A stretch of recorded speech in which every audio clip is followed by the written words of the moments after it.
So let's try to reconvene now as we are moving.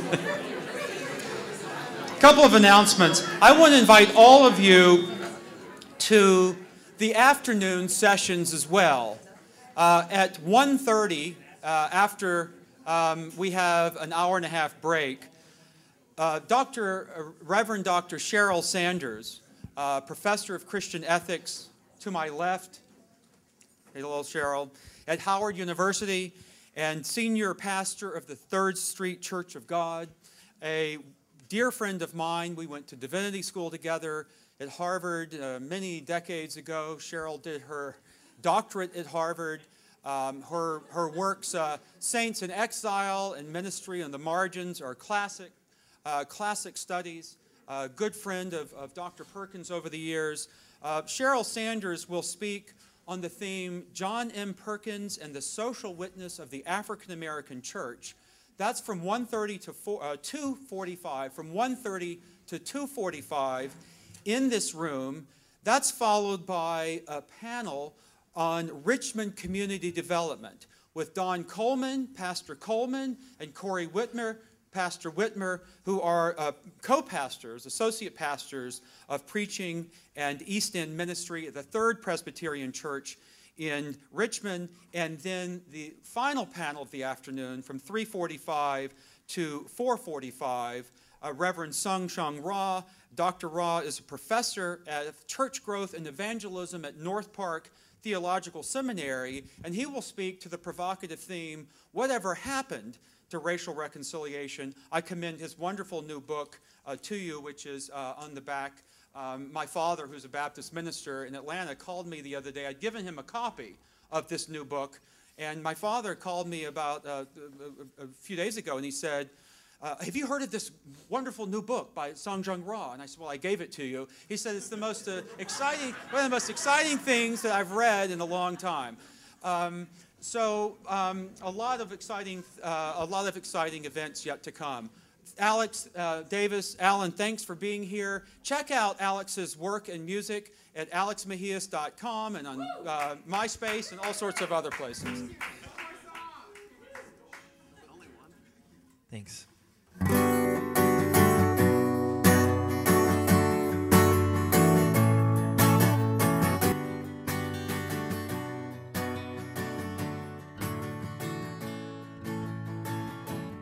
Father, forgive us, for we know not what we do. 'Cause we've been talking to everyone but you. We figured out our strategic point of view. There's just no time to wrestle with the truth. Do we really want peace, or to tame our enemies? Do we really believe in who we claim to be? Do we really want peace, or to tame our enemies? If we turn the other cheek, well, that might make us weak.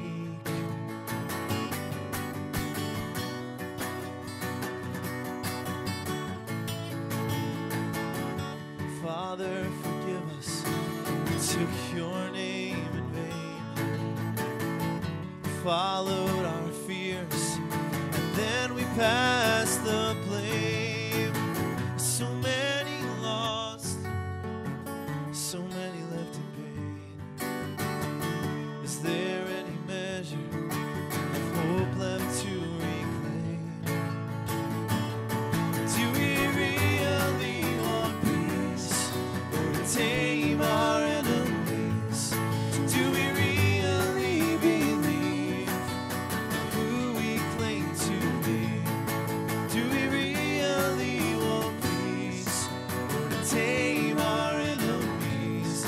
If we turn the other cheek, that might make us weak. So hollow wisdom of this age. Is it any wonder we've lost our way?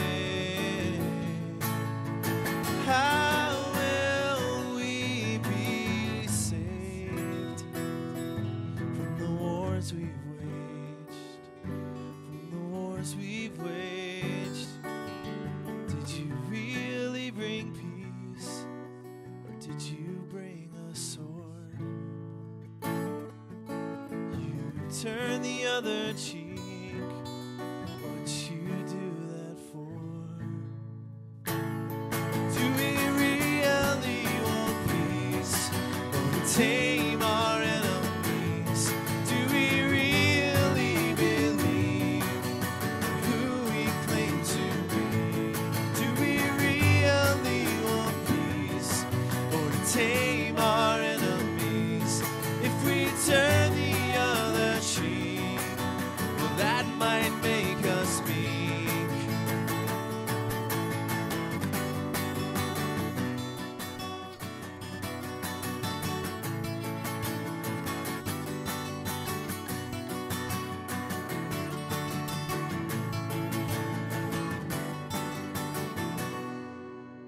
Thanks.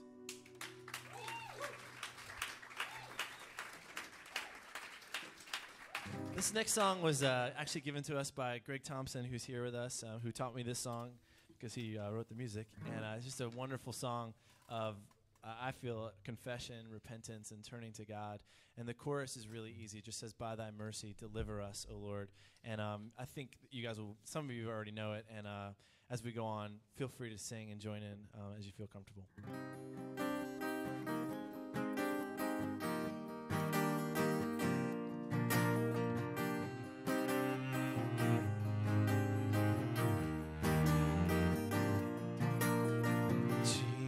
Jesus, Lord of life and glory, bent from heaven thy gracious ear, while our waiting souls adore thee, friend of helpless sinners here.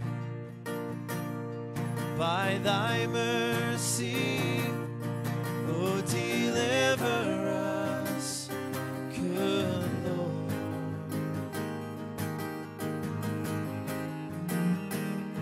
By thy mercy, oh, deliver us, good Lord, good Lord.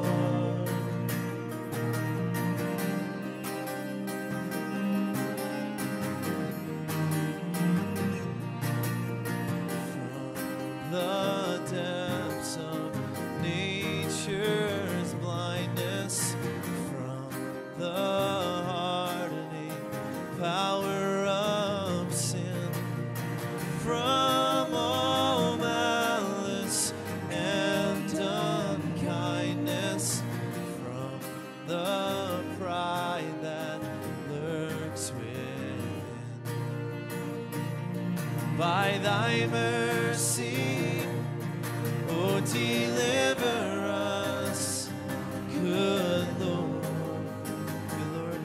good Lord. By thy mercy, oh, deliver us, good Lord, good Lord. When the world around is smiling in the time of wealth and ease, earthly joys our hearts beguiling in the day of health and peace. By thy mercy, oh, deliver us, good Lord, good Lord.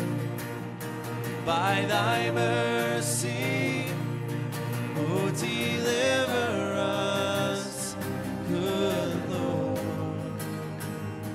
good Lord.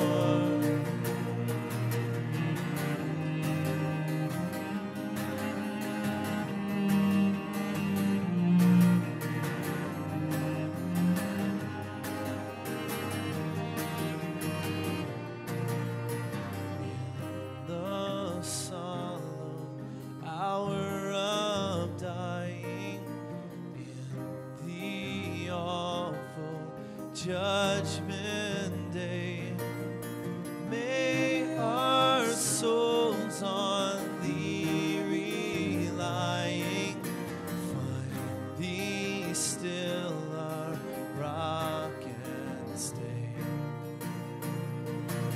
thy mercy, oh, deliver us, good Lord,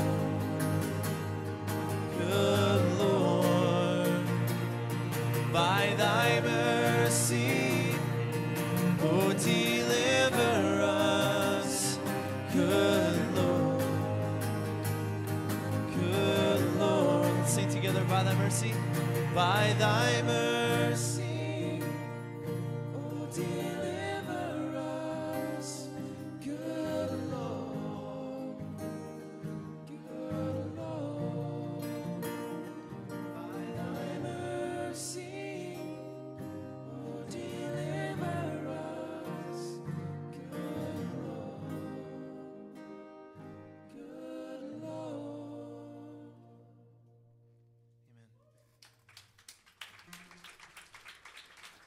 Amen. There are seats down front for those of you who are standing. Please feel free to make your way to these two standing. Well, I'm sort of delighted to be at this conference, and I'm so thankful for Charles and his wife. I always remembered her when she came down as a high schooler, when she was going to Westminster School in Atlanta. Her father was pastoring the North Avenue Presbyterian Church. I became a friend of that family. Of course, her brother Dan, we became such good friends. Our brother Dan named their first child, son, John Perkins. It's a joke about Dan. I'd known him when he was a boy. I'd known Dan when he was when he was a boy, and then I followed him and his family, and through their going to school and college and all that. Then when he was called to work with Chinese. He had no doubt about that. He was called, and so when he came to California to go to Fuller Theological Seminary, he knew I was out there. Harami was just getting going, and he wrote me letters, called me, talked on the phone, said that for the 2 or 3 years I'm going to be out here, I want to get connected with what you're doing out there so we can do something and bring the church that he was working with, Chinese church. He would bring those kids up there to do work with us. But when he came to meet me that first day, and I'm busy as can be, I was in my days back in those days. I was doing things. I'm just, everybody, look, I get around you in the morning. Everybody's there, and he's coming, and I need some time with him. But we've been already talked about it, but I ain't got no time. So he walks into the thing, and I said, and I've got so many things to do. I said, look, the amphitheater out there, we have this beautiful amphitheater we built out there, and we built it right under these beautiful trees. And, of course, the leaves out there in California never stop falling. You don't get it. See, the leaves fall every day out there. And the leaves was there. I said, get your broom and go out and clean up the amphitheater. He'd come up, and it was always, his thing would come up and work about 2 hours, probably 2 or 3 times a day to work with me. That was his idea. And so I told him that, got the broom, and I'm getting him out of the way, really. I'm really getting him out of the way so I can tell him something else to do later. But I don't have time. For 2 years, every 2 days, he was up there getting the same brooms, bringing the kid. He kept that place sparkling all the time. It was funny. Every 2 days, he's here cleaning up the place. We didn't have to worry about cleaning anymore. Okay, so this is a great time, and the gathering to talk about teaching the Bible, my thoughts, philosophy. I have a vision that I suspect that because I'm a Bible teacher, number one. I see myself as a somewhat as a frustrated economist. That's why I look at myself as an economist. Economists, sort of know how to understand a little bit of the development of products, goods, and services, and how that works within the society. So I think sort of like as an economist, and a historian. I love history, and I like this setting because Charles is a historian, and we come here and begin this conversation.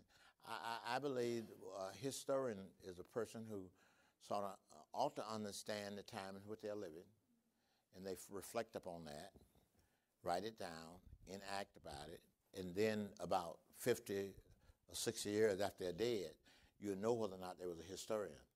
Because did he interpret the times in which he lived adequately? And then you know he was an accurate historian. So I expect that schools and colleges, especially, will come out of our center in Seattle. Seattle Pacific have developed a Center for Reconciliation, the John Perkins Center for Reconciliation and Development. And the idea there, they're going to develop teaching materials and other things out of that center. And so I expect that there will be a lot of biographies. I'll be sleeping in heaven. I'll be in heaven. But biographies talking about our work. But to say that we could start it here with friends who you knew, begin that thinking here. And so this is a precious time. That's why I'm so glad that Elizabeth could be here with us. And so I take it that y'all want to know how I think and how the Lord has been at work in my life. And that's what I take it that this meeting is all about. What I want to do now is talk about leadership and how I think about leadership and how, again, I have extracted my leadership principles from the Word of God, those leadership principles. And so this morning, I'm going to call this Justice Leaders for the 21st Century. This is our time. A new people emerging, a new paradigm shift. We are going to erase racism.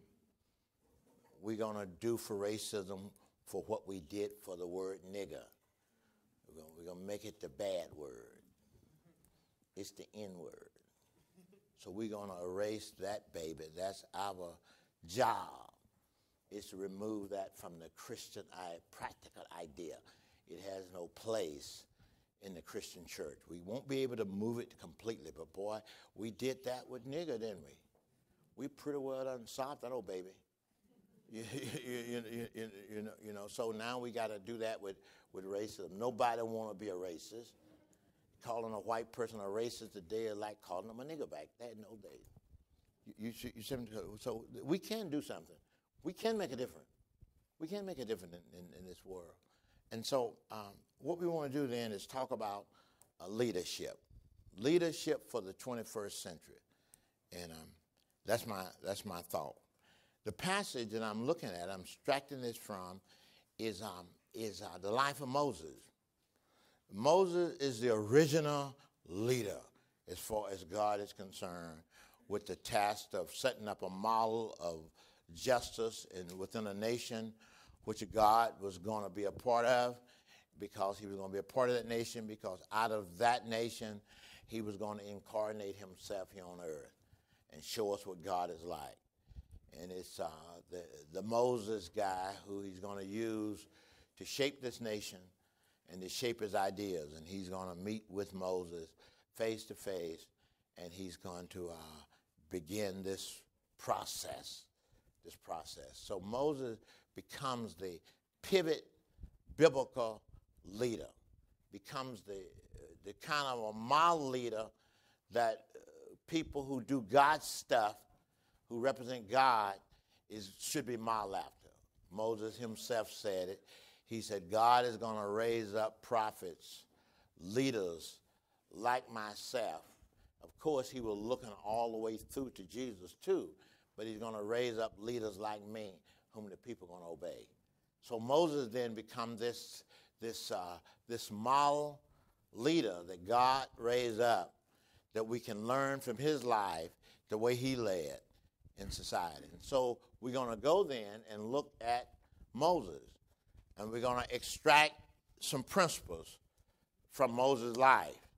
And that's going to be the teaching. And my goal here now is that you would take these principles and then go back to your community. Now, the task of a leader is not to be a grandiose person in society.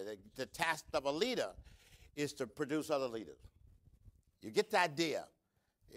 A leader is known by the quality of life of the led. And it's no other evaluation of a leader make any sense. It's whether or not that leader is producing other leaders under them. That's the proof. They produce after our kind. And so leaders. So we're going to produce leaders. That's the task here. So let's get at it. We're going to produce justice leaders. Justice leader. I better give a definition of justice. Charles went at it a little bit yesterday, but I like my own definition. You know, I can speak for myself. Okay, so a definition of leaders here. What is not leader? Definition of justice. That's what I mean. Justice. That's the theme. The theme behind a leader is to bring justice. Bring justice to the nation.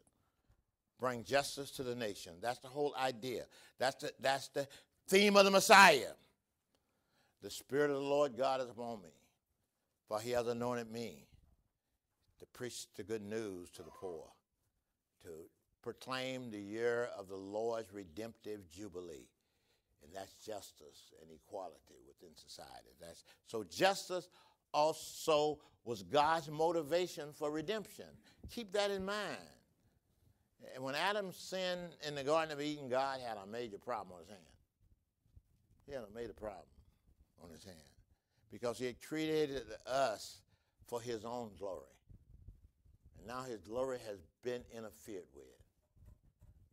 And he had created us in order that he might have intimate relationship and fellowship with us. But sin broke that intimate relationship and fellowship with God. So God has a problem on his hand, a big one. And the big problem now is that how can he be just and then have fellowship with you and me? The redemptive plan comes out of that. The incarnation coming out of God's justice. So the only way that God can solve that problem is that God has to become a man, a person.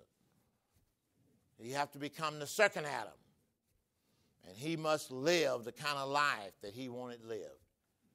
And to show to the world that justice could prevail in a human body. And so he came. And then he went to the cross. He died on that cross, the just for the unjust, to bring us back to God.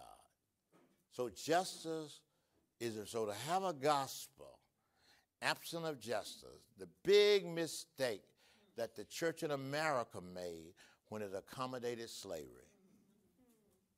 When it's accommodated slavery. That will haunt us.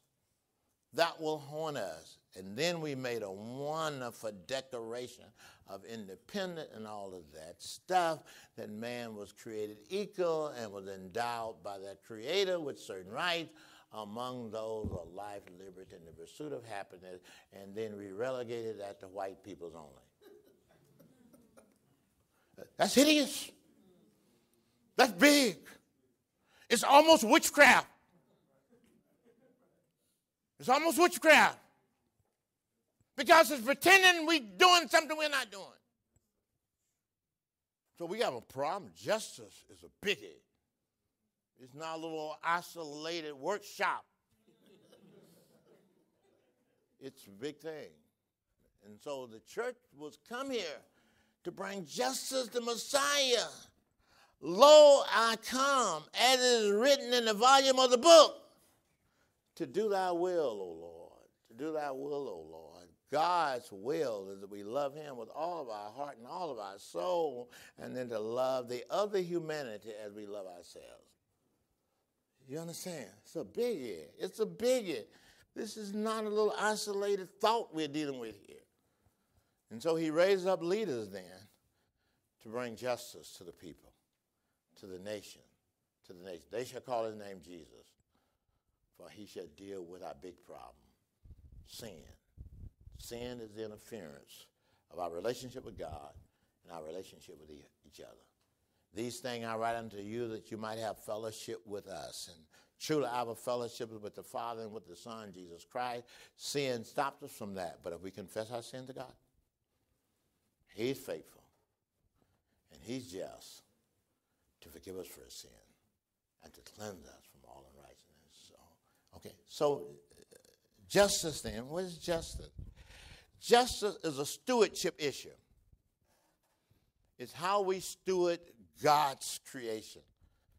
It's how we manage God, how we take responsibility and steward it. It's how we develop the resources of this world. And then how we distribute those resources in some kind of an equitable way through creativity and hard work. Creativity and hard work. So justice is a stewardship. It's how we manage and steward God's earth and our society. And to talk about somebody making from a public, people-owned corporation $500 million in 1 year is treacherous. Treacherous. If it would have been his own company, he owned it all, I'd have said, man, let him make $1 trillion a year. Because he ain't going to walk around with it in his pocket. He's going to have it invested in something. But when somebody extracts that amount from the stockholders as a manager, that's evil. And we have now accommodated evil. And so we have lost our prophetic voice. We can't flag the society down. We can't flag society down. We've taken the best system that ever been created. I believe the free enterprise economic, what we call a capitalistic system, is the greatest thought in terms of economics that ever been derived at by man. But we have removed God's restraining, discipline, moral restraint that ought to be on all human beings. Nobody ought to be that free to be irresponsible in our society. And so we have a huge problem. So we need now to raise up justice leaders for my problem as a leader. Now, I can do pretty good lecturing to y'all. But when I get on the ground with the real people, you can't talk about nothing. All we can do when we're on the ground is sing together. We can't talk about I can't talk about nothing. They're going to call me a bad guy in my own organization. When I try to talk about things, it's become difficult to talk about it. Because we don't reduce Christianity to a Mickey Mouse thing. Instead of having the joy of truth and justice and honesty and integrity, we done covered everything. We're whispering to each other. Whispering to each other. Whispering about nothing. Whispering about nothing, And so, justice, we understand justice. Justice, then, is a stewardship of God's resources. The earth is the Lord, and the fullness thereof, and all that dwell therein, and that we are to manage that earth for human life. I am absolutely all the time pro-life before they get here and pro-life after they get here. Most of my people are pro-life before they get here. And they allow my kids to kill each other and think nothing about it. They allow them to do all that stuff and think nothing about it. I'm concerned about that. I'm concerned about life because life belongs to God. It's precious. It's precious. It's precious. When I see children, they are precious. And we're to create an environment to garnish that life and to make it meaningful, because they might be the kids that's going to cure AIDS. They might be the kids that's going to cure diabetes. All those kinds. That's what's killing my wife. And so if I be reckless to kids, they're gonna have a solution to that baby. They're gonna find a solution to that baby if we nurture those people and we don't know which one it's gonna be. And so we have to be absolutely. I won't compromise that at all. Pro-life. But I'm not the kind of pro-life that I hear. Do it before they get here. And then when they get here, let them go. We got to create an environment. That's what our Zechariah 8 is about. My daughter created a program called Zechariah 8. Zechariah 8 is for those mothers, and you're talking about 70% of the population in my community. The kids are being raised without a father. And so we take those mothers in, nurture them, and our boys and our men and our environment try to put a coach in that boy's life, in that girl's life, to nurture them and to help them. And I said, justice. So that's justice. We got justice. The next thing we need to look at, what is leadership? We need a good definition, because that's what we're talking about now this hour. We're talking about leadership. We need a good working definition for leadership. You know, again, when I hear people preach sometimes, they be preaching and I don't know what they are saying. I went to a sermon on Easter Sunday morning, and I heard this guy mumble for 45 minutes, and I said, what is the point? Get to the point. Give me a definition, and then work me towards it. And then maybe tell me a couple of points at the end of it how I might carry it out. That's what it should be, and he just wastes my time. In there on an Easter Sunday morning, all of my children was there, and I brought them together to be there, and they didn't hear nothing. They didn't hear nothing. You can go through that kind of stuff. He was too busy, I guess, doing something else. He was just talking folklore stuff on Easter Sunday morning. That's when the people are coming. I'd have told him that at least Jesus is alive.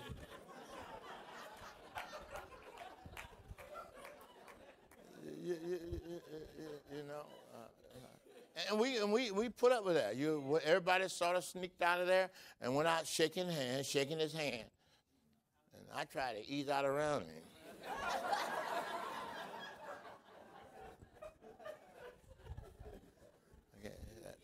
Okay, let's go now. So, what is a leader? What is a leader? I like Bill Hybels' definition of a leader. Bill said in his little book, Courageous Leaders, he says, a leader is a person who can turn vision into passion. I like that, because people follow passion. They follow passion. You got to have passion. And passion is putting yourself in the same situation as the person that you see that need help. The Good Samaritan was passionate. He went to that person. He helped him. He used his own resources. I always say he didn't start a 501c3. He used up his own resources first before he did that. Passion. Let me give you my definition of a leader. I like President Eisenhower's definition of a leader. You know, you can develop your own, but we're getting a working definition for here. President Eisenhower said a leader is a person who get other people to do exactly what the leader wants done, and they do it because they want to. So this leader is sort of a passionate person with the people they lead, and they give them the want to do it in the society. So the idea of a leader is that the collective people is going to help solve the problem, that you're not going to do it alone. You're not going to do it alone. That's a leader. So that's a definition of a leader. And there are some essentials that we need to quite understand in order to be an effective leader. And that's vision. And in the Bible, the biblical concept of a leader is when God appears to you, regardless of what form he's in, when God appears. That's why they call the prophet in the Old Testament, they call him a seer. A seer, the old seer. The old seer had got a vision from God. A vision from God. That's what made the Apostle Paul such a dynamic person. On that Damascus road, he got a vision. And he said, I was not disobedient to that heavenly vision. So a leader becomes a person with a vision and who turns that vision into passion and then is able to lead the people. So without a vision, the people perish. And so the idea of carrying people, moving society, is leadership and vision. There are some essentials then. There are 3 essentials that a leader ought to know. Essentials that a leader ought to know and try to possess this within themselves, a leader. Number 1 is leadership emerges from energy. And energy is the ability to act.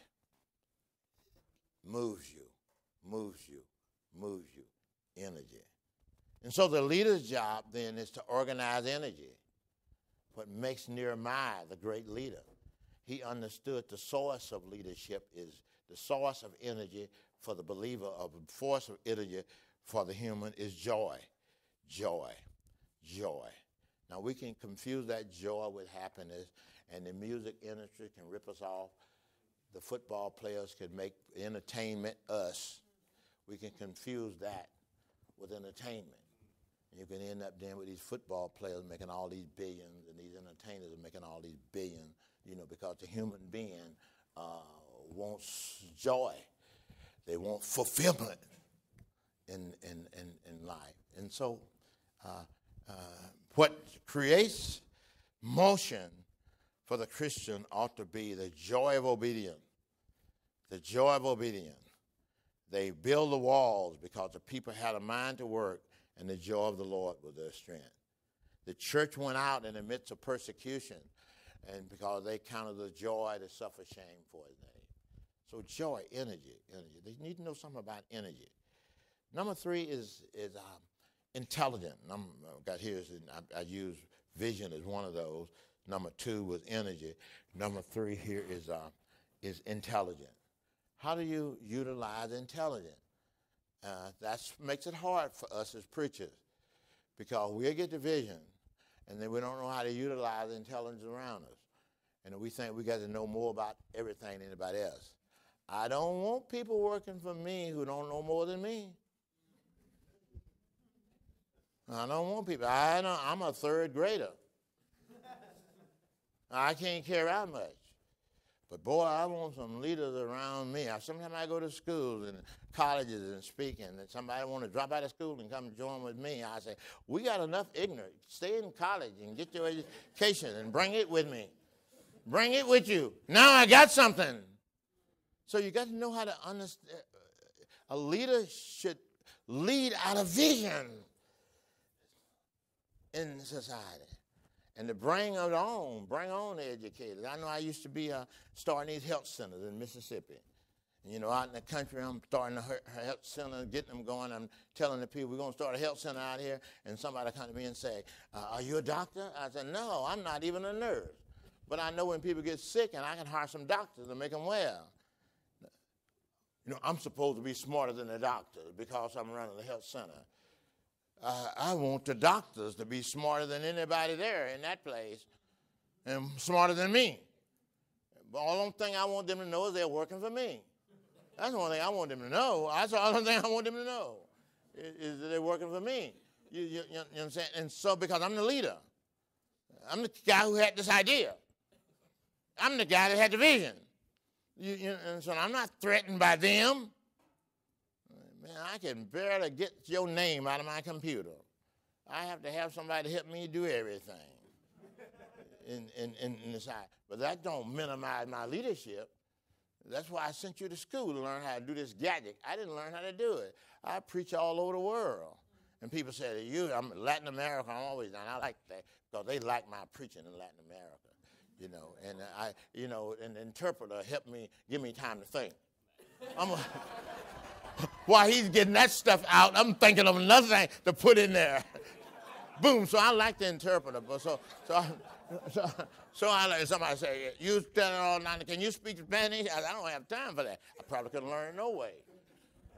But I don't have time for that. I don't have time for that. And those Spanish just love my books. Oh, man, I love those Hispanic people.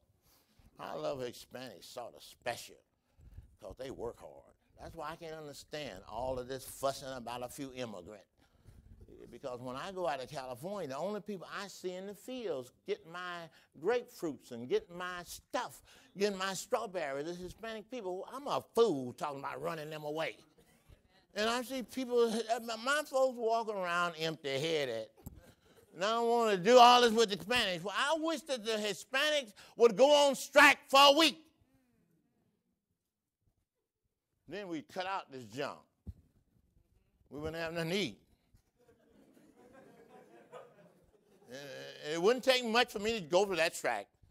I said, let's try to civilize these white and black folk.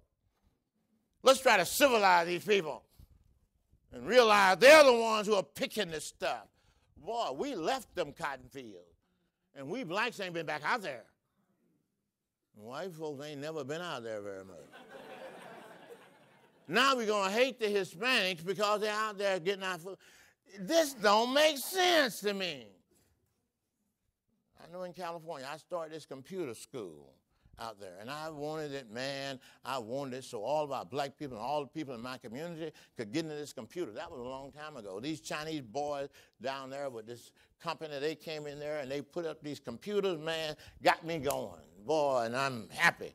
And I get the school going and put out all kind of advertising in our neighborhood.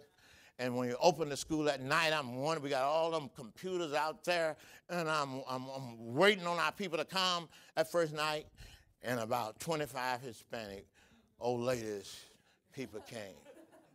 The next week, about 25 more came. And my black folk didn't quite get the message.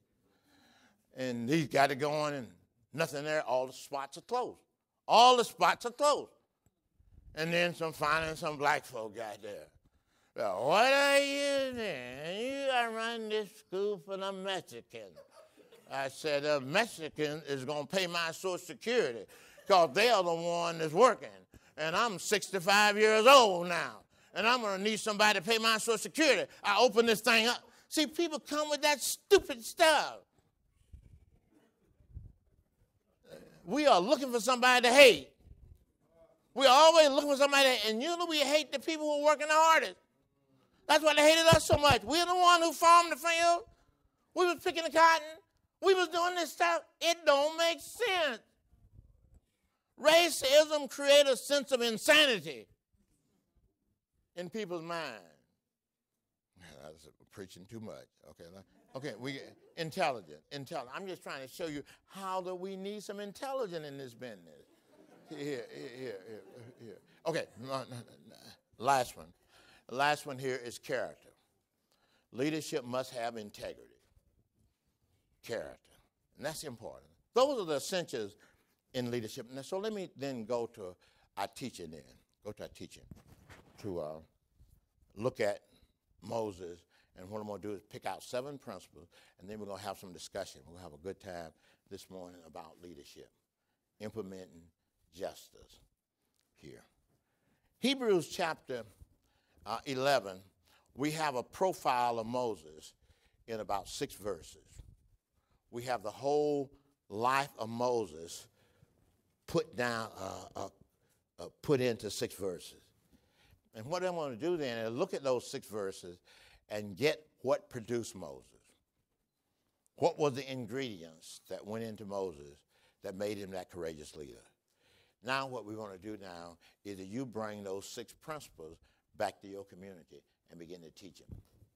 I'm coming out with a book with these principles, 7 principles, with these 7 principles in it here. So let's look at the first one here. It says, verse 23, we begin the life of Moses. And I'm going to pull out of him these principles.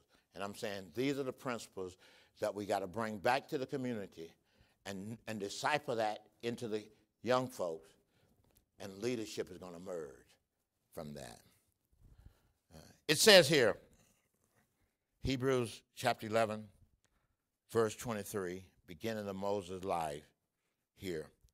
By faith, Moses, when he was born, was hid 3 months by his parents because they saw he was a proper, special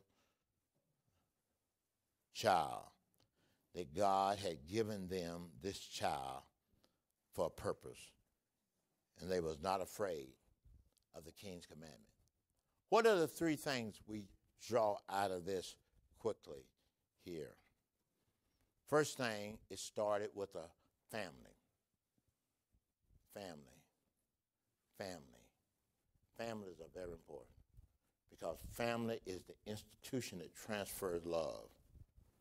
Families. Family. Love is the most powerful force on earth.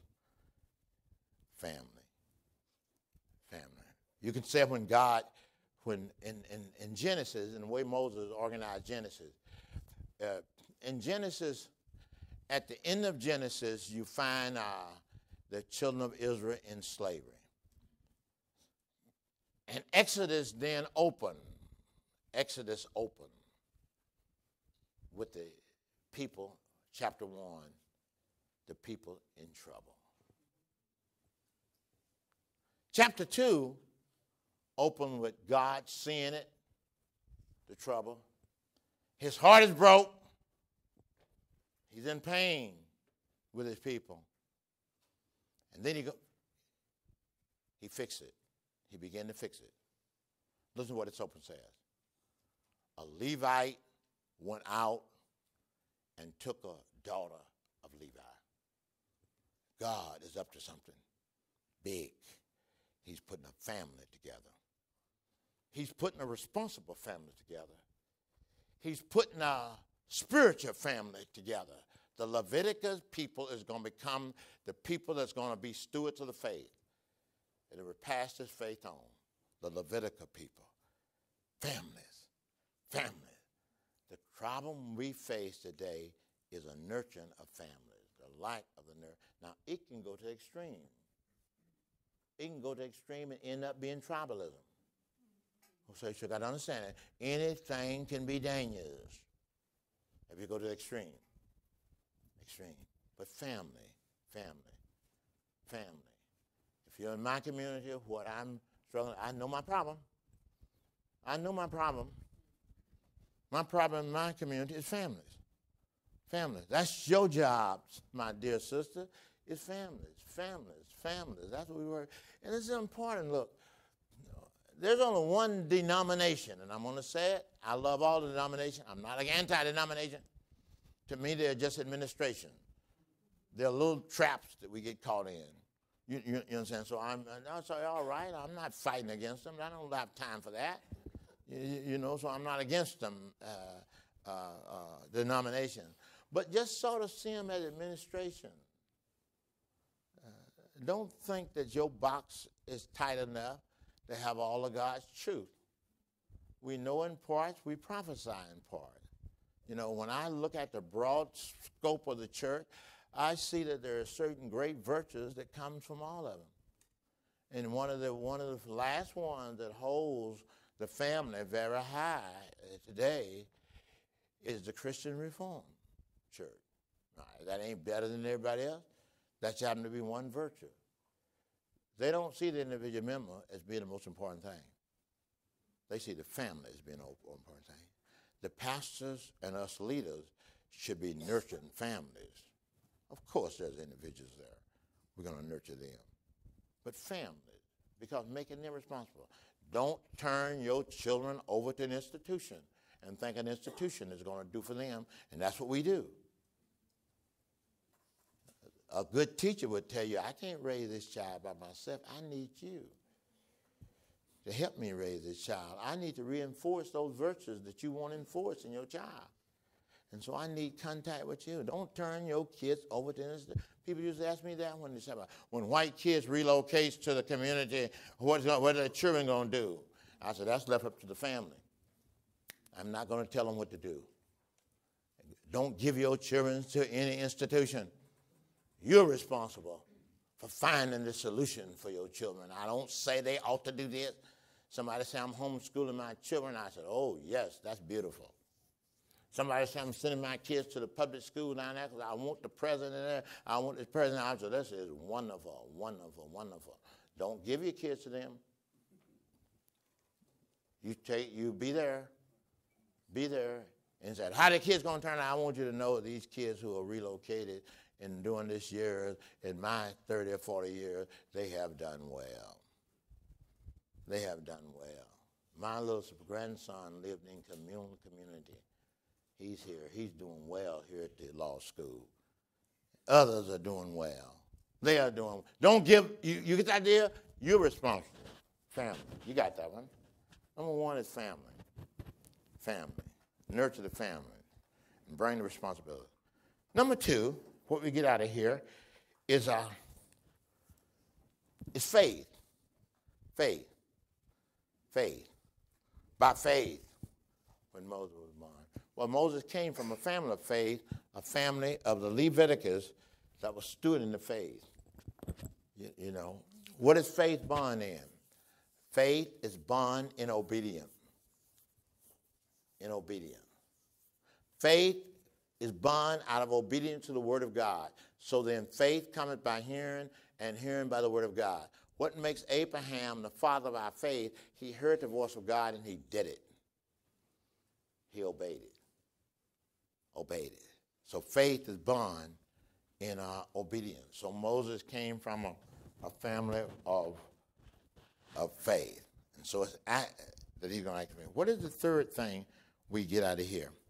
They saw that Moses was given to them for some divine purpose, and they wasn't afraid of the king's commandment. Purpose, purpose, purpose. That's important. That's important. Purpose. Also in family, faith, purpose. What are you doing what you're doing? That's the most important thing. If you're going to organize anything or organization, the first thing they'll ask you, what is your purpose? When we write these books and things, they're always the first thing they're going to say, who is your audience? Who are you talking to? What is your purpose here? So Moses knew that he was to be a deliverer. They nurtured him. It wasn't no accident that when he turned 40, he went out and tried it and failed. Failed.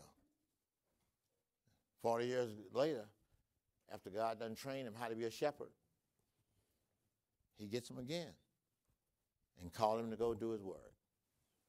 Purpose. So, purpose. And I could tell you, how do we shape purpose? How do you shape purpose? I think you shape purpose by helping kids to pursue some of their dreams. The other day, I had a high school group down there, and I'm teaching this high school group, brilliant group of people. And some of the teachers, wonderful teachers, these were wonderful teachers now, was a little bit nervous, and they said to me a question. They said, some of the kids are rebelling against their faith. I said, that's wonderful. That's wonderful. Don't stop kids from rebelling, because rebellion is thinking. Let's control that rebellion. Let's control that rebellion. Man, supposing I would have become a Southern Baptist when I went to Mississippi. Supposing I'd have been a regular Baptist when I went to Mississippi. Supposing I'd have been a Presbyterian when I went to Mississippi. Those people was already caught in their own racism and bigotry. That's why the society caught my good guys. And when they looked at that, they saw a hopeless situation, and they committed suicide. Boy, I want to rebel. These young folk today ain't rebelling against God. They're rebelling against their fathers and mothers' God. They're rebelling against these institutions of trap that they are trapped in. They ain't necessarily rebelling. I don't even think Karl Marx was rebelling against God. I think Karl Marx was developing against this Orthodox church that has sold itself out to the Tsar. And they was chaplain for a system that was out of date, that was oppressing their people. And they said that was coming from the Bible. And Karl Marx and Lenin, and those guys said, we don't want no Bible in this thing. Let's get rid of it. These people don't behave right. I don't think that Chiang Kai-shek, I don't think that Mao Zedong and Zhou Enlai was rebelling against God.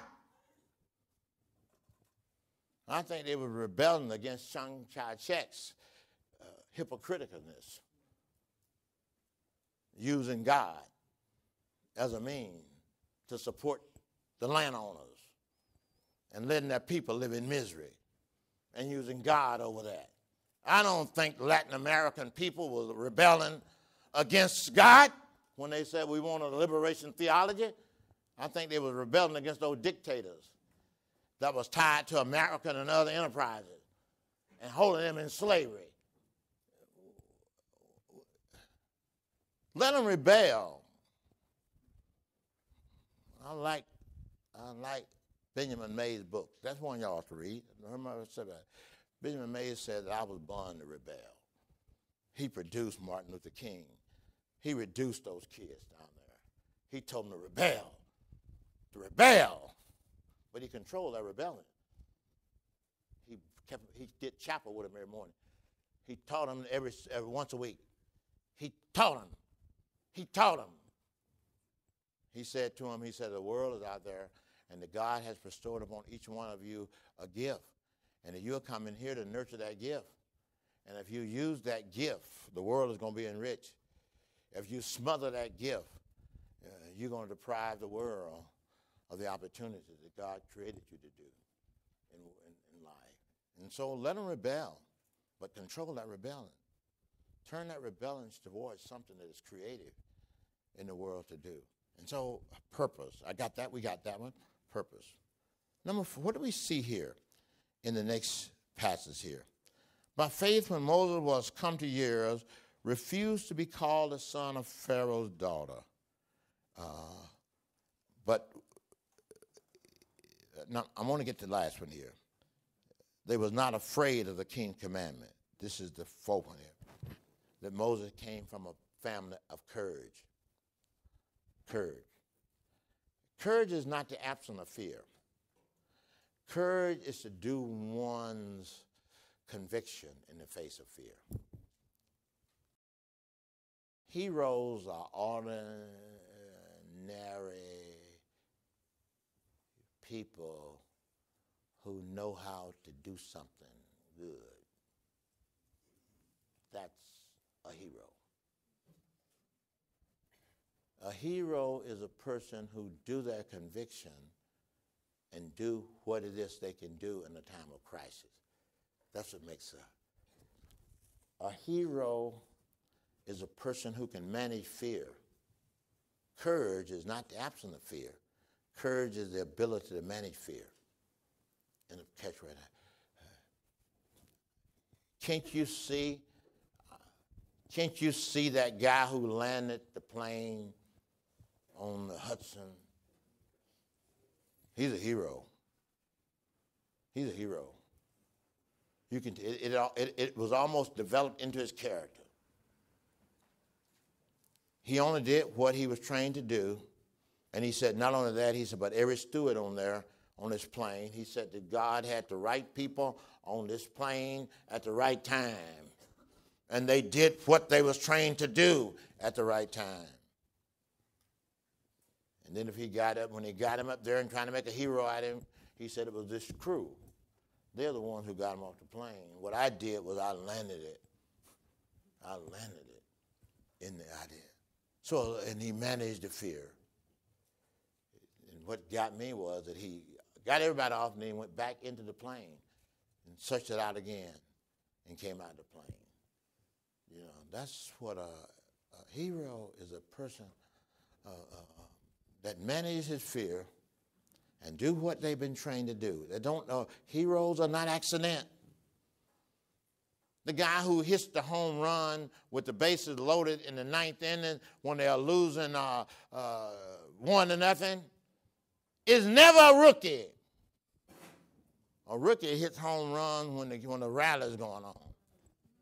That's when a rookie hit his home run. But a guy who hits the home run is a guy who knows how to hit a home run. And in a time of crisis, they do what it is. They manage their fear. And they do that. So fear. Manage fear. Moses came from a family of courage. And so courage, fearful. I could tell more stories, but I won't tell. Sorry, I could tell one in our life. Well, I'm going to tell it anyway. In Mississippi, during the Civil Rights Movement, what we had to do was that we had to integrate the restaurants. And one of my guys, and we know we should have picked the one, but one of my guys was crazy enough to go integrate a truck stop. Now, you keep in mind, there wasn't no black folks driving no trucks back in those days. These cross-country trucks. And my guy went and integrated that truck stop. My wife had to go get him out of jail. He worked for me. Now we had already made a covenant. Once somebody integrate one, we got to integrate it every week to keep it integrated. And it come our day to integrate this church. Go to this truck stop with all those big white men and policemen there. And we had made up our mind, we're going to Jackson. We had made up our mind, we got back from Jackson, we were going to stop and take care of our business because we know we were going to lock us up in jail or beat us up. And so we come back and we go out to integrate this place again. And Herbert, who had integrated, was in the car with us. So we got to do it. He done been to jail for integrating. They locked him up in jail. And so we had said, we're going to integrate this place. In Jackson, then we come back by the bus station. We're only 30 miles from Jackson, Mendenhall. We come back by the bus station, and there's always somebody from Mendenhall somewhere down there wanting to catch the bus to go to Mendenhall. So we know we could pick up somebody and to get with us. We ain't told them what we're going to do. And so we picked up one of our guys, and he was in the military. Boy, you couldn't have gotten any better.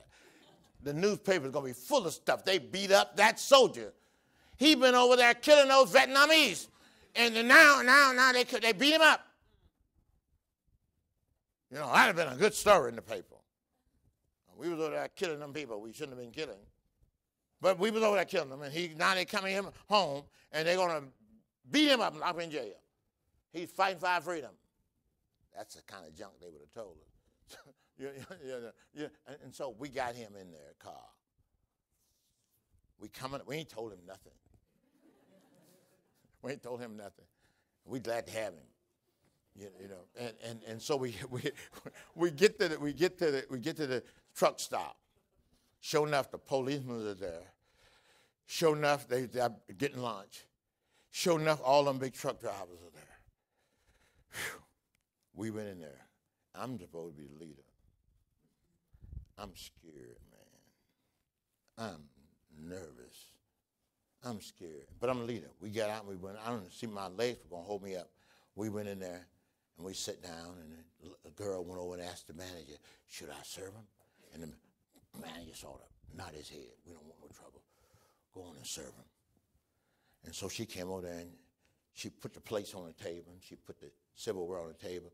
And I went to pick up my silverware, and I was so nervous that, well, you know how you can use silverware to call a meeting together if it's tapping right. And my hand was so tapping, it was going, and I had to sit on my hand. I was so nervous, I had to sit on my hand. Then somebody come along and asked me later about, what happened? What did y'all do? I said, we integrated the place. What was our purpose? Our purpose was to integrate. We integrated. Fear had nothing to do with it. Fear had nothing to do with it. Fear had nothing to do with it. Fear had nothing to do with it. We managed our fear. I sit on my hand. I sit on my hand. But our purpose was to integrate the place. Our purpose was to integrate the place. Fear had nothing to do with it. That's what courage is. Courage is doing one's conviction in the face of fear. Let me finish this, the courage. It says that here, he refused to be called the son of Pharaoh's daughter. he had a sense of his own identity. Know yourself. Know yourself. Know yourself. Now, you said racial identity. Yeah, he had a sense of that. But he didn't see it as superior. Because later on he's going to marry an Ethiopian woman. Going to create a little problem. So Moses didn't have this racial problem with his identity. But he knew who he was. He knew who he was. He was not afraid. He had a sense of identity. That's so important that we have an identity. And this is what the Christian identity ought to be. I love children's theology. I love it. I love children's theology. Let me tell you our identity. God loves the little children, all the children of the world, brown and yellow, black and white. They all are precious in his sight. God loves the little children of the world. That's who I want to be. I want to love all of God's children. I want to love all of God's children. I don't want my race to deprive me of loving people. I want my race to enhance me of loving people. I'm so glad, Song, you wrote this book about breaking us out of this Western culture captivity. And we've been reading it at the house. We're going to, in our place, we are sold on that book. We are reading it. And I just had to go back there and tell him that. Tell him that. It's different. I'd like to hear his view. He's bringing a new meaning into our church. I love people who are different from me. And I love people who look at things a little different. Look on what they, I like lawyers too. I'm producing some lawyers. My daughter, my grandson, I got another grandson. I'm producing some lawyers. I'm going to produce some lawyers in our society. So we need people different. I don't know why I said that. And so I don't know why I said that. I had some thought in my mind. It went by me. That's when you get old, they slip by you. So identity. We need a good, healthy sense of our own identity in the world. But the identity we need is non-racial identity. We are a new creation. If any person be in Christ, they're a new creature. The old has gone, and new has come. And so identity. Number 6 is that Moses was willing to suffer with his people. That he was willing to suffer, than to enjoy the pleasures of Egypt for a season. Now, we have turned Christianity into pleasure. We done turned Christianity into health and wealth. Unfortunate. That's bad theology. The thing about it today, we can't get emotional about error. We have allowed consumerism and materialism to dull our passion. To dull our passion. We need people who can get emotional about evil. Emotional enough to throw themselves into the battle, into the fight against evil in our society. And identity, a discipline, suffering. So Christians are called to enter into the pain of the people they are leading. That makes them great leaders. So suffering. It is not only given that you believe on Christ, but you should also suffer for his name's sake. Number 7, and finally, then, Moses was faithful. Faithful. What is faithfulness? Faithfulness is living by faith. Faithfulness is using your faith. The just shall live by faith. The just shall go on living by faith. These are the principles that I extracted from the life of Moses that formed him. And that's what the writer's doing here. The writer went back. He looked at, this has come out of the great heroes of faith in Hebrews 11. and he do a more extensive teaching on Moses. And he shows the virtues that produced Moses, that made Moses the great leader. And so I say that God needs to raise up in our generation leaders that understand justice for the 21st century. And I believe that God is raising up that kind of leadership. I think that you folks represents a whole new form of leadership in our society. Well, that's my lecture this morning, and I think we could have a good time with discussion here. And this is your chance to ask me any question. Last night we had great conversation, and I enjoyed that.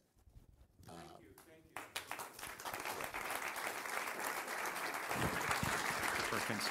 We have about 25 minutes for questions and answers. During this period, if you would please use one of these microphones for your question, and I will do my sort of Phil Donahue thing, I guess, and for those of you who remember him, and run up and down the aisle giving you the microphone. So I know there are questions. Reverend Field. Well, thank you so much for your very informative lectures. I have certainly been inspired by them.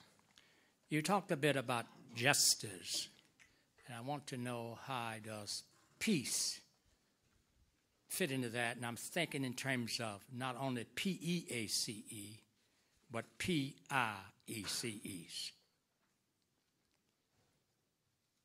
That's it. Well, I can expand on that. I'm thinking in terms of the fact that, and you talked about this in many ways, but getting into materialism, we all need something that is material in order to live. And I'm thinking about resources.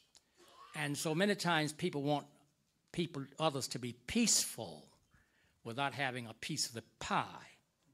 So we even do this internationally. You mentioned Iran, for example. And is it true that Iran would be more of a thorn in the flesh of humanity than, say, many of these other countries if Iran had nuclear power? That's not the one I'm going to answer. I'm going to answer the peace. And my thoughts of justice to start with was the distribution and the stewardship of wealth. And so that's the whole idea. I started with the fact that you can't understand, okay, justice leads to peace. Peace as the end of justice.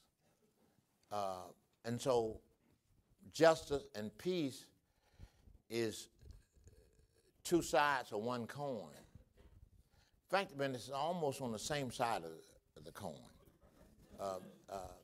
Because it go together. The purpose of justice is to have peace. To have peace. So the end of the process of justice is peace. The end of the process of reconciliation is peace. Reconciliation assumed that there was hostility at first, and there's hostility. And so he reconciled us. He removed the hostility by his death on the cross. And so you're absolutely right. So justice and peace. But the idea then of justice is to create a society where we manage the earth and steward the earth in a way that nobody is left out. That was the Mosaic law. The only people who were left out in the Mosaic law was the widows and the offering. And then that's why he relegates and makes it certain, and he defines the poor in that economy as a widows and offering. And that's who we was to take care of. And even when we come into the New Testament, the church council, the first church council they had in Jerusalem, the big issue was what about the poor? What about the poor? We're coming out with this new religion, but what about the poor? And they asked Paul when he was going to the Gentiles, so what about the poor? And he said, that's what we are to do. That was inherited in Jesus' message. He said, the Spirit of the Lord God is upon me, for he has anointed me to preach the gospel to the poor in this side. So you are absolutely right. Your thoughts are absolutely right. I agree with your thoughts 100%. The idea is that there have to be some basis of distribution of the resources in our society. Now here's what we took education to be, and this is again what makes us sort of treacherous as Americans.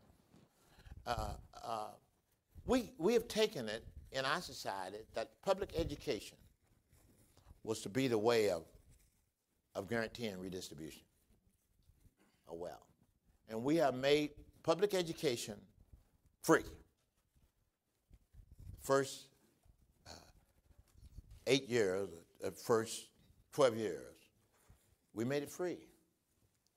And so that was the way, but if you then create an inferior environment, and that's what makes the landmark case of Brown versus Board of Education, that was to be the landmark decision, because it was to bring about the way, the education to gain wealth within our society. And it was the beginning of the civil rights movement as we know it.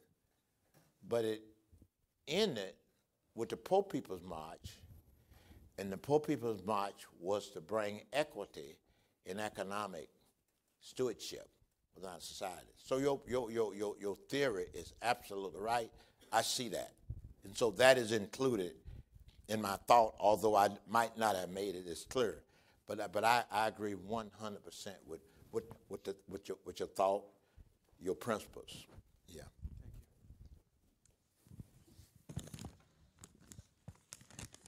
Thank you very much. My name is Monica. I come from Nigeria. I like you too. Okay. You look like an African American. Okay, thank you. I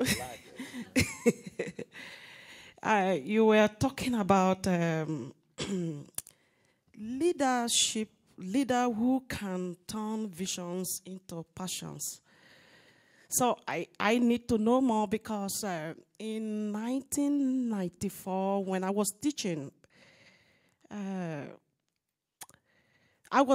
in Christian women organizations, and I was also the president of the organizations, and that was a visions to help the poor. And maybe those that is in low income, or those that have no child, they have nobody to help them. And I was teaching, and I was talking about my visions of being the president of these organizations. And the people asked me a questions. I think the Lord want me to gain something from this program today. That is why this topic come up from you. So, and they asked me that, your visions, is it the one when you pray, or when you close your eye, you be in trance? Or so I know that sometimes English is one of the major problems for those of us who have another dialects. I try to study English in school, but I am not perfect. So what I wanted to know is a vision. Those leadership is those who can turn visions into passions. My own visions was to help the poor, those who have enough. Maybe I was working and I was having the money also, and there are some people who even have more than me. And they don't even know what to do with the money, and what to do with what they have. And there are some people that was on the streets suffering. They have no care. They have no education. They have nothing. So when I was trying to explain the visions the Lord laid on my heart for them, they were thinking that maybe the one I close my eye and I be in trance, and and so Thank you. I want you to clear me. But I feel myself that visions is, if you are a leader and the Lord gives visions, maybe visions to open a ministry, or visions to build something, or visions maybe to open schools, or visions to help people, or visions maybe to preach. I'm also a preacher. Okay. So I want you to help me and clear these points for me. Well, I think you've answered your own question. You've answered your own question. You've answered it just the way I would answer it. God gave you a vision for the people and poor. And I guess the issue here is that what were the people thinking when you was praying, closing your eyes? You know, that's the. I think that you was able to turn your vision into passion, and I think one of the things you were saying is that you can't do it by yourself. You need divine help, a divine intervention, and I think closing your eyes and seeking that divine intervention is important. And that's the vision need to be bigger than you can solve.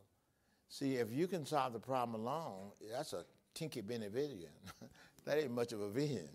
You know what I'm saying? The vision is big enough that you're going to need God's help through God's people to solve the problem. And you know, I said it, and I said it with all of my emotion. You wasn't here yesterday when I introduced myself last night after Charlie introduced me. I introduced myself, and I introduced the idea that I am so grateful that I've been in this ministry now for 49 years, and I left my rewarding job 49 years ago, a job that I had worked myself up in and was providing for my family. I had a lot of great luck, great opportunities, and then I left that, and I haven't had a job since. And that God's people for these 49 years have allowed me to raise 8 children, 13 grand, and 2 great-grand, and that God has provided. And I take my passion out to people. People say, where do you get money? I guess that's a pretty good one. And, well, I take my passion to the people who got money, and I lay my passion on them. And usually they help me. Usually they help me. And so it's passion that I lay on people. And people can see passion. They can see passion. And my buddies said here, they see it in the way I dress. I do have a diamond ring, but this is my Uncle Bud's diamond. I got it, I cared for him when he died in my house. And when they came to take his body out, the undertaker said, do you want that ring to go with him? He was on his hand. And I said, no, I'm going to take it. And I took it and enlarged it so it fit my hand. And now I'm going to give it to my grandson and let him wear this ring. I don't know why I'm saying all that. I'm saying that this ring and this other stuff and these clothing and things is not as important as the suffering of the people. And you saw that. You saw that in the passion and our concern. And that's what the leader got to have. And that's what you had. That's what you got to keep. You turned your passion, you turned your vision into passion. Another question. Thank you. We have time for 1 or 2 more questions.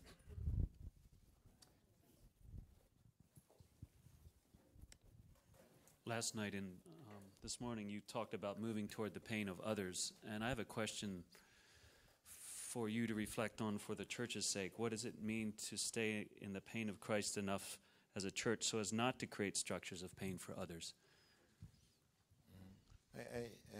I hear you. I hear you very clear. We're concerned now about the Mississippi Delta, and we're meeting with people. I'll be going up there to meet with some indigenous people Saturday morning in the Delta. We've already had a conference a few weeks ago, bringing people together, bringing world vision together. But what I'm working on is a 10-year plan. The morning before yesterday morning, I met with the head of the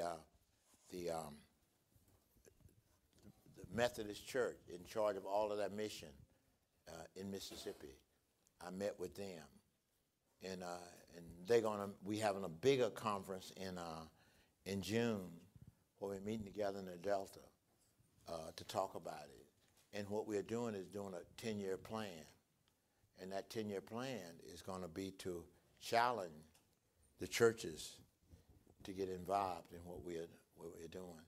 I think you have to, if I said a 3-year plan, that ain't significant enough, because it takes about 10 years for a good process to begin to mature in the society. So I think we got to do the planning, and then somehow or another we got to come up with ways to interact with people. You can't do it without talking with people. The African proverb is something like, you got to talk before you do anything. You got to talk. You got to start a dialogue. And how do you get that talk going? How do you get that talk going? And how do you get that talk going within the church? I think that this meeting here this week is a part of that process. So I think, so that's waking up the church is a big giant. It's that sleeping elephant. And if we can wake her up, and I really want to see her wake in our day. And there are many methods of doing it. I think your method is relevant to how you plan it. Question related to number 6 of your points, which was Moses was willing to suffer with his people. Many of us here, maybe most of us, come from positions of privilege. So help us a bit. So did Moses. So did Moses. So did Moses. You're right. You're right. So did Moses. So did Moses. And that's the thing that we try to, I tell the kids, we do a lot with high school, Christian high schools, bring their kids down for a week or so. We get very influential people's children. Well, these children here, they came down. That's how I got them. Very influential. Going to one of the best schools in Atlanta, father pastor one of the most influential churches in Atlanta, and so we got them down here and we twisted their mind. And she ended, and look here, she ended up marrying a guy like this. There. You got to come up with a strategy. You got to come up with a strategy to do. Now, what I do with the kids, though, I try to affirm in them that privilege. And I try to affirm it with goodness, with an opportunity. And kids will feel that. Let me tell you, let me give you a story. Give you a story. Cincinnati Hills. Do anybody know anything about Cincinnati? Well, in every city, you always have, in Pasadena, around where I lived, it was La Cañada. It was San Marino.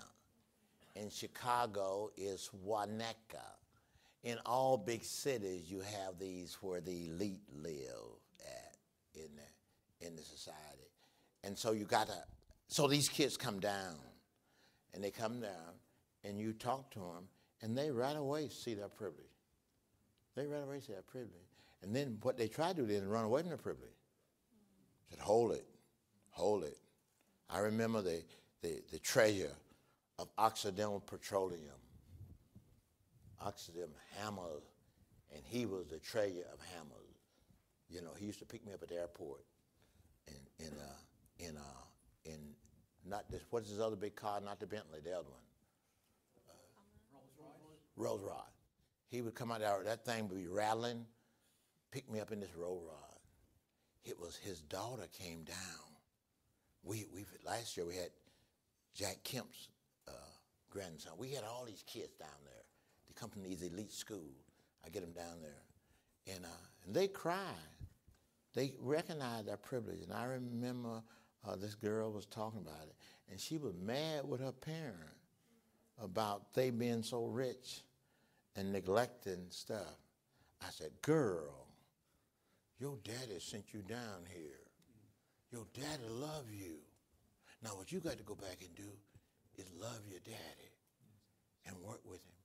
She loved him, told him about it. Then he would, when I'd come to the airport from Mississippi, I would call him up ahead of time and tell him to pick me up.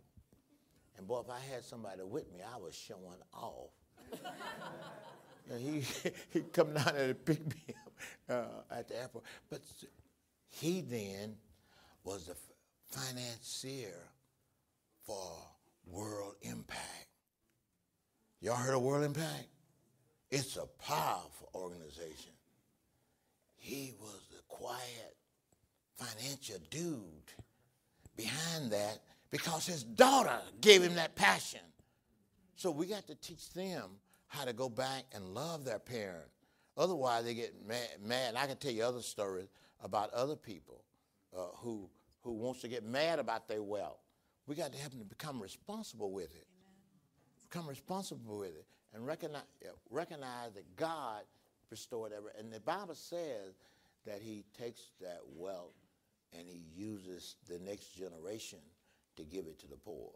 It's something in the Bible sort of like that. Yeah, go ahead. For one more question. Okay, all right. And then we'll finish up with some music. Okay, all right.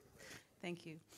I want to ask if you could talk a little bit more about your point about living with the people who are suffering.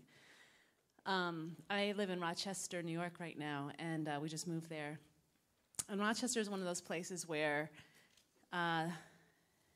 there's a lot of pressure to live in the suburbs because that's where the good schools are, and that's where it's safe, quote unquote. And if you live in the city, that's where the poverty is. That's where the schools are more dangerous. They don't have the higher academic standards.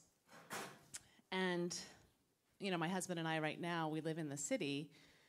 Our son is 2, so we're not worried about schooling yet. And we're not sure about moving out to the suburbs. We don't want our son to be the only black child in the school or on the streets. And yet the reality is we also want him safe. Mm-hmm. And I guess I want to know, like, when you moved from California back in the 60s, when you moved from California back to Mississippi, did you fear for your children? Did you feel like, oh, they'd have so much more opportunity here, and now we're moving back here? You know, there's the reality of living with those who are suffering, and especially when you have children, is, you know, it might not necessarily be the safest places in the world or the places with the best education, and yet we don't really want to join the white flight to the suburbs either. Yeah, I hear you. We didn't have that quite problem when we came back, because we moved back in the house with my wife's grandmother, and so we was all in the boat together. That was that. I think this relocation, let me come into that a little clearer, make it clear.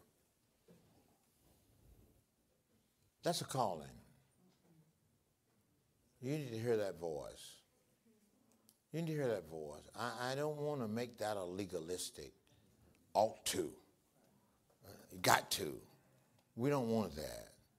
And I think you are thinking the right way. I think you're thinking these issues through. And I've already told you, I ain't going to tell you what to do with your child, because God gave them to you. And you're doing that. You're taking responsibility. The conversation here is saying that you're thinking about your child and what to do with the child. There is a movement, though, back to the cities. All the places I go up any side, Jackson is just beginning. Everybody moved out. I said it died inwardly. They forsaken it. And it's the capital. The big office building was there, the state capitol building, the courts building for the state was there in the city. But the people at night, it was dry as a doornail. And now there's a movement. They're turning some of the old buildings into condos, lofts, coming back. With that is going to be coming back new opportunities. New opportunities. So I think y'all need to listen for that new opportunity. You really need to give your child the best opportunity you can. I don't want you sacrificing that brain. A mind is a terrible thing to lose. And so you don't want to lose that. So you're thinking the right way. And then you keep working with the, I'm going to tell you one thing. I told you, I'm proud of my grandchildren. I'm proud of their courageousness. I'm proud of this. We were talking about this morning. Elizabeth and I was talking about it this morning. We're glad. We're behind them. We're supporting them. We're getting people to support them. And you need to do the same thing to your kid. So it's a tense situation. So I'm not telling you to just gobble it and be foolish. And I'm saying to any of you young folks, try to move with some form of community when you go back. Don't go back there just by yourself. You need some. You sort of went back. You went back there. You and Alan went together, didn't you? Went together. That made it better. That made it better when you have a little form of a community. When you get to feeling sad, you can talk to each other about it. And so I think that you got to be careful with it. I'm not telling you to just jump in. Every once in a while, somebody will call me up, and they have done that. You know, and they be hurting.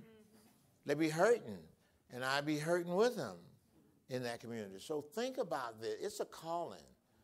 You listen to God. Listen to God, and find you a partner. And then I have met some people who have went halfway. I know in in Knoxville, some kids found a calling like that, and they had a little church of a few hundred people. And then they moved that church right where at the railroad track. But they're on the good side of the railroad track. But they're at the railroad track. And okay, so they're drawing them from both sides of the track. You see what I'm saying? So it needs to be some thoughtfulness to this whole thing. We don't want you to go in there and get killed and risk your life. We want you to go in there with some sense of intelligence and looking at this situation. And we are not making this a legal requirement. We're making this a progressive way of anchoring yourself and building a church, a movement within that community. And know what they're going to tell you? They did this to me, and I'm finished. Went to Mendenhall.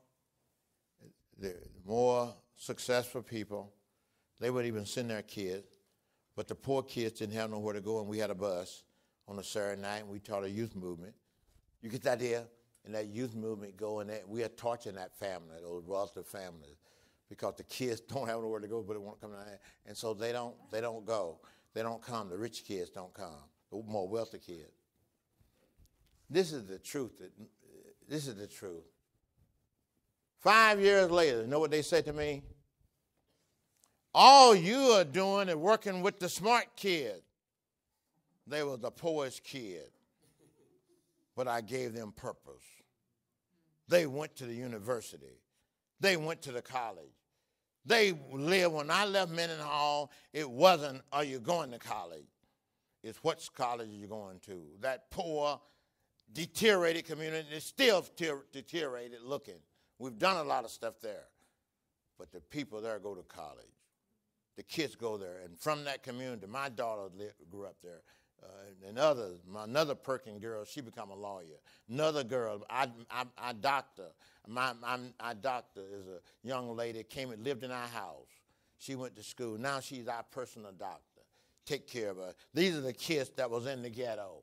These are the kids who was there in the community. And then the old people try to damn me and said, all the Reverend Perkins doing is working with the smart kids. Yeah, we made them smart. They was born smart. And that you just neglect. You had wrote them off because they was poor. You didn't believe they had dignity. You know, and that would make me so angry, mad. And, I would say bad words. Y'all got to know me. I get so mad sometimes. I see my daughter laughing. I mean, sometimes I curse. I get so mad. I get so mad with the foolish stupidity of our folks in my ghetto. But we stay there. That's my life. Thank y'all for listening to me.